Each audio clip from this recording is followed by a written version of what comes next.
ẹwà á tó mi, ẹwà á tó mi, ẹwà á tó mi. Ọlọ́run ọba ìláwùrà ìwọ lọ́pẹ́ tọ́ sí lórí ọmọ wa Àtọ́kẹ́. Àyájọ́ ọjọ́ òní ló délé ayé. Happy birthday to you. Ìgbà ọdún ìṣẹ́jú kan náà ló jẹ́. Kó o pẹ́ bímọ pẹ́ ti pẹ́ o, kó o pẹ́ bímọ pẹ́ ti pẹ́. Ikú ìpẹta lójú ràn wá dàgbà wá dàrúgbó. Títí láyọ̀ ẹwà á tó mi. Ẹ̀mí tó sọdún èyí á sì púpọ̀ ọdún láyé. Nínú ọlá ìkúbalẹ̀ ọ̀rọ̀. Ọmọ bàbá wa Ismaila. Ọmọ ìyá wa Rashida. Àwọn òbí rẹ̀ ò ní fojú sunkún rẹ̀. Ọmọ Ìlọrin Àfọ̀njá. Ẹnu dùn jùyọ mi ìlú tóbi tó báyọ̀ léegun. Ẹ̀sìn léegun bàbá wọn. Ọmọ Sálù ọmọ Láwánì.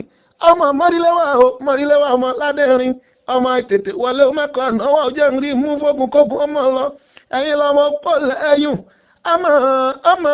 Ọmọ akéwùgbọ́lá ọmọ afẹ́ òlímọ̀ gbọ́rẹ́. Ọmọ Mọ́rílẹ́wà ọmọ Ládẹ́rin. Ẹ̀yin lọ́mọ akéwùgbọ́lá ọmọ afẹ́ òlímọ̀ gbọ́rẹ́. Ẹ̀yin lọ́mọ ajífikálàmù dámọ́lẹ́kùn àríṣe kọ́ńdúkọ́ńdú. Ìlọrin ni mo máa ń mọ sọ́bí ẹni máa sọ́bí olúwarẹ̀ onílùú Ìlọrin. Títí láyọ̀ ẹ̀wà tó mi àṣẹ ìsàmọ́dún. Mo ní kó pẹ́, mo ní kó gbó, ikú ò ní pa ọ́, ikú ìpẹ́ta lójú ràn. Happy birthday to you.